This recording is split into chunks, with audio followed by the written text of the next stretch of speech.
तो हेलो विद्यार्थी लोग, कैसे हो आप लोग।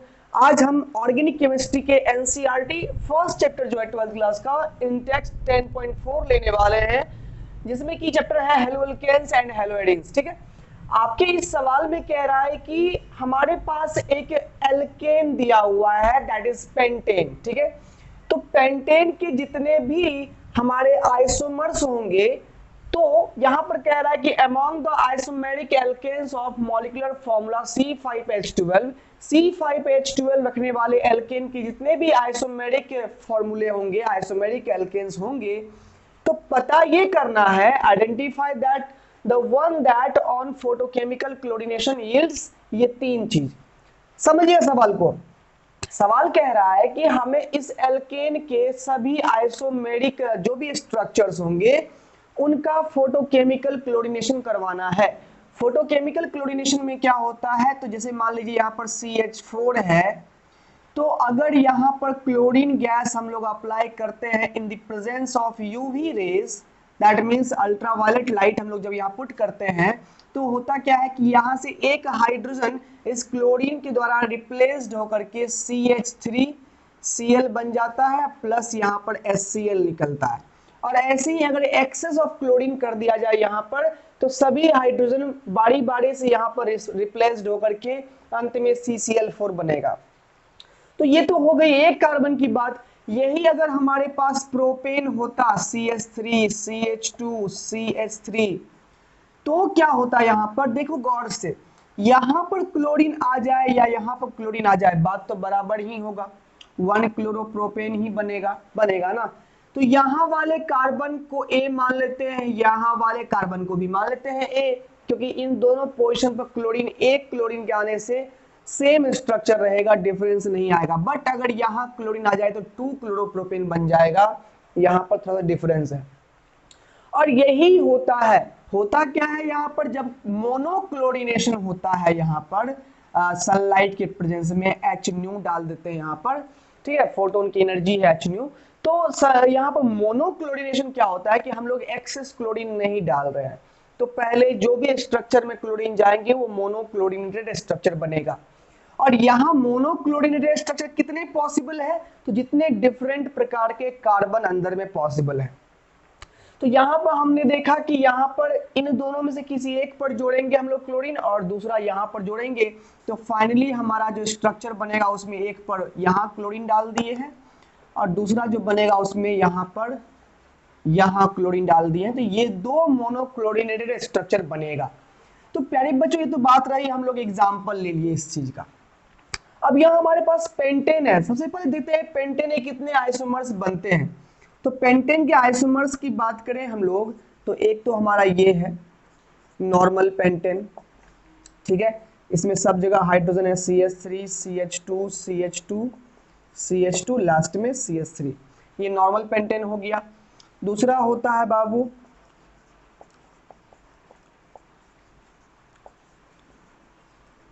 सेकेंडरी पेंटेन, बोलते हैं इसको हम लोग, ठीक है। तीसरा पेंटेन है हमारा CH3 C CH3 CH3 CH3, neo pentane बोलते हैं, या 4 डिग्री कार्बन है। तो पेंटेन के यहाँ पर तीन ये स्ट्रक्चर, आइसोमेरिक स्ट्रक्चर यहाँ पर संभव थे, तो हमने कर दिए, ठीक है। अब कहता है कि किसका मोनोक्लोरिनेशन किया जाए कि एक सिंगल मोनोक्लोराइड मिले, मतलब कि जैसे यहाँ पर दो मोनोक्लोराइड्स मिला है यहाँ पर, तो यहाँ पर एक ही मोनोक्लोराइड्स मिले। तो प्यारे बच्चों, आपको कार्बन देखना है, यहाँ पर देखोगे ये कार्बन अगर A है तो इस इंड वाला कार्बन भी A है, यहाँ क्लोरीन जुड़े या यहाँ जुड़े स्ट्रक्चर सेम ही रहेगा, यहां जुड़े और यहां जुड़े स्ट्रक्चर सेम रहेगा, यहां जुड़े तो स्ट्रक्चर अलग होगा। कहने का मतलब यहाँ ए बी सी तीन कार्बन है, तो जाहिर सी बात है इसका जब मोनोक्लोरिनेशन किया जाएगा तो तीन तरह के स्ट्रक्चर वाले कंपाउंड यहाँ पर बनेंगे मोनोक्लोरिनेशन से। डायरेक्ट क्लोरिनेशन से फिर तो अलग ढेर ही बनेगा।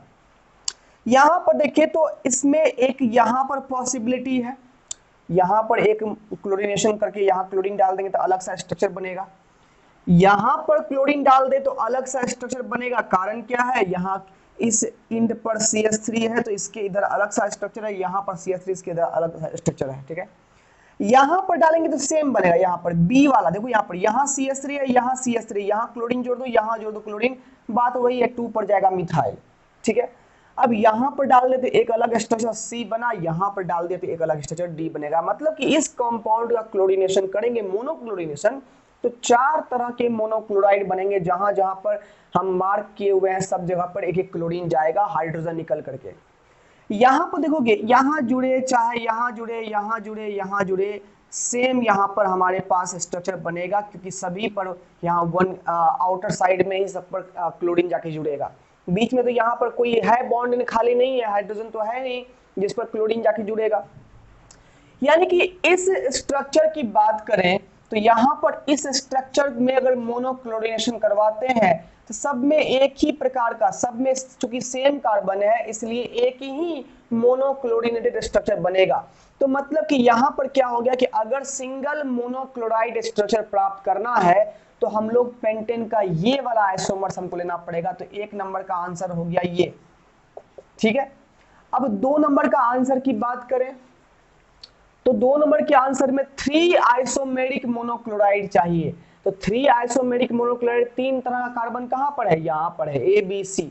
ये वाला स्ट्रक्चर को जब हम लोग यहां पर मोनोक्लोरिनेशन करेंगे, यानी नॉर्मल पेंटेन का जब हम लोग मोनोक्लोरिनेशन करेंगे प्यारे बच्चों, तो यहां पर डेफिनेटली 3 प्रकार के हम लोगों को मोनोक्लोराइड्स मिलेंगे।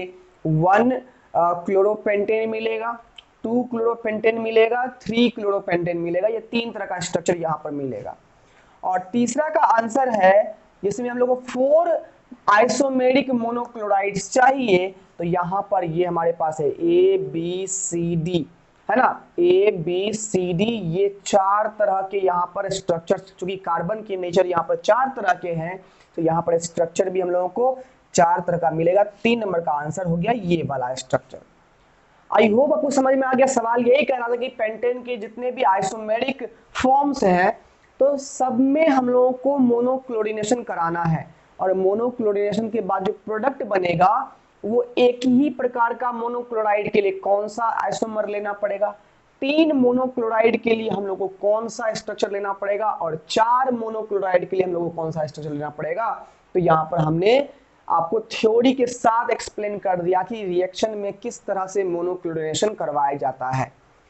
तो प्यारे बच्चों, आई होप आपको समझ में आ गया। और एक बात, अगर डबल बॉन्ड ट्रिपल बॉन्ड कहीं पर रहे हाइड्रोकार्बन में तो वहां के हाइड्रोजन यानी sp2 और sp हाइब्रिडाइजेशन वाले कार्बन के पास जो हाइड्रोजन होते हैं वहां पर कभी भी मोनोक्लोरिनेशन या फिर क्लोरिनेशन वहां पर नहीं होगा। केवल sp3 हाइब्रिडाइज्ड कार्बन एटम ही पार्टिसिपेट करता है यहाँ पर क्लोरिनेशन फोटोकेमिकल रिएक्शन में। समझे बात को? तो इसलिए याद रखिएगा, ख्याल रखिएगा इस टिप्स एंड ट्रिक्स को। और ऑर्गेनिक केमिस्ट्री में जितने सारे आप क्या कहते हैं टर्म्स याद करते जाइएगा, आगे सभी टर्म्स आपकी अगले टॉपिक में हेल्प करते जाएंगे। तो ऑर्गेनिक केमिस्ट्री इसी तरह से होता ही है। आप जितना स्टार्ट से पढ़ना शुरू किए हैं सबको कंटिन्यूअस पढ़ते हुए आगे जाइए, तो रिएक्शन में एक भी कन्वर्जन में आपको कोई दिक्कत नहीं होगा। ठीक है बच्चों, तो हम लोग मिलते हैं अगले किसी एनसीईआरटी के न्यूमेरिकल्स में। प्लेलिस्ट में आप जाके देखो, सारे न्यूमेरिकल्स और थ्योरीज कंप्लीटेड है। हालांकि थ्योरी का प्रोग्रेस अभी चल रहा है, उम्मीद करते हैं जल्दी ही कंप्लीट हो जाएगा। फिर भी आप प्लेलिस्ट देखते रहिए। Theory section, numerical section, class 11th numerical सब बनाया हुआ है, आपके लिए ही रखा गया है। मिलते हैं अगले वीडियो में। Take care.